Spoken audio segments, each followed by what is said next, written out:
The moment you get to work, you are expected to be on point, centered, grounded, and ready to lead, and to lead well.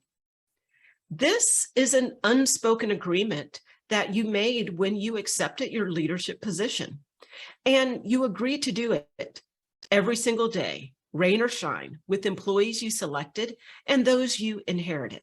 You agreed to be unruffable and unflappable in the face of conflict, even when your employees have bad days and when corporate or office politics makes an appearance. You agreed to behave in such a way that employees are inspired and supported each and every day to perform at their very best and to stretch themselves beyond what they thought possible. You are expected to do this without prejudice and while working with individuals from all walks of life, beliefs, and backgrounds, and so much more. So, how do you do it? How do you fulfill this laundry list of ideal behaviors and expectations? Do you read more books, take more training, listen to more podcasts to learn the latest and greatest techniques and tools? Well, yes, you can use those resources. They're important and they have their place. But the simplest way to fulfill almost impossibly big shoes is to take responsibility for everything. If your employees are struggling with their performance, take responsibility for it.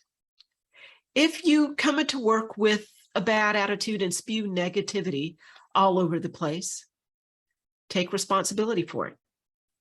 If you receive feedback that your employees are feeling disconnected from you, take responsibility for it. You accept responsibility for every thought, feeling, and action. You even take responsibility for the ways others react and respond to you.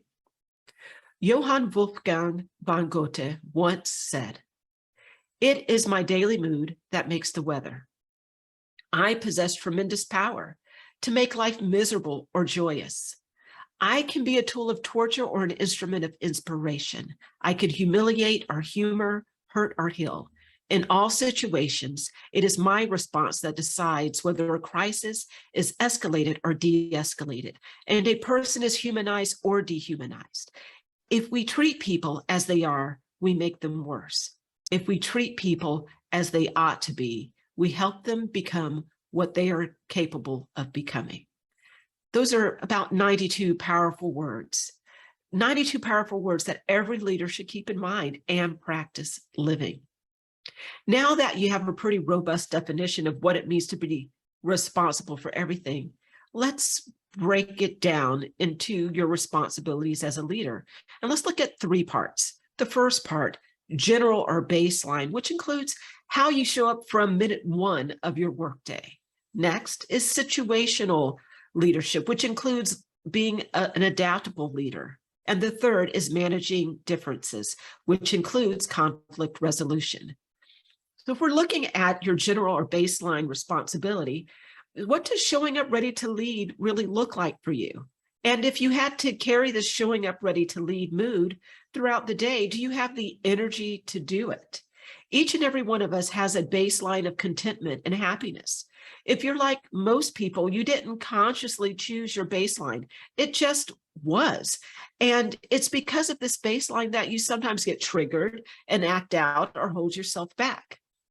However, it is something that you can consciously choose and maintain. And we can use this quote from Goethe to help. And it'll help you think about your baseline. So here's 7 questions based on the quote that should help you identify your desired mindset and source enough positive energy so that when you get to work, you have the energy you need to last you through the day. Okay? So the first question, what mood do you want to express to your employees on a daily basis? What is going to be your baseline mood? Are you going to be always the happy one, the intense one, the focused one? What is your mood? Question 2, what do you need to do to make sure that the mood you chose is available to you when you want it? There are things that are going to pull you out of this baseline mood. But what are you going to do to help bring you back to center? Answer that question.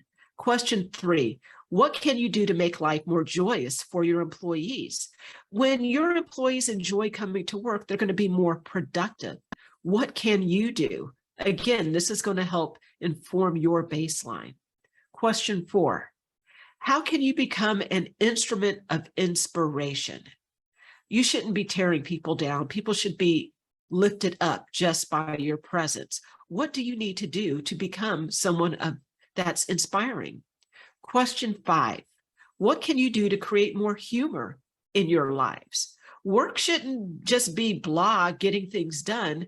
It should bring a smile to your face. There should be a humorous aspect to it. Question 6, how good are you at de-escalating a situation? What do you need to do to be that calm in the storm to get people on the same page? Question 7, how different would your relationships be if you treated people based on how they ought to be? What would that look like? Would they be calmer? Would there be more rapport? What would it be like, and how do you need to be to treat people as they ought to? Once you answer these questions, you have a better idea as to the baseline that you want to consciously establish in your life and hold yourself accountable to. This personal accountability is an act of kindness in itself to yourself and to those around you. Now let's look at situational responsibility. As a leader, you are expected to help each and every person on your team lead and perform at a high level. This means that your responsibility to the person or to the team will change based on the situation. Two people performing the same task or type of work won't necessarily need the same type of leadership from you. Where one person may need to be coached more on something, another person may merely need you to check in with them to make sure that things are going well to keep their performance at a high level. And with another person, you may be able to delegate it altogether because you have confidence and they have confidence in their ability to get that done. With that said, you may need to use multiple leadership styles with one person based on the tasks and the projects that they're working on. So that is situational leadership. Next is managing the differences. As a leader, you have the responsibility of managing differences between yourself and your direct reports, as well as managing the difference between the members of your team. To do this, you have the responsibility of creating a shared concept of reality. Once you create a shared concept, you can have help conversations move along more smoothly and regulate the spoken and unspoken signals that will create trust and connection. You can reduce the number of, let's call them feel bad conversations, and increase the number of feel good conversations.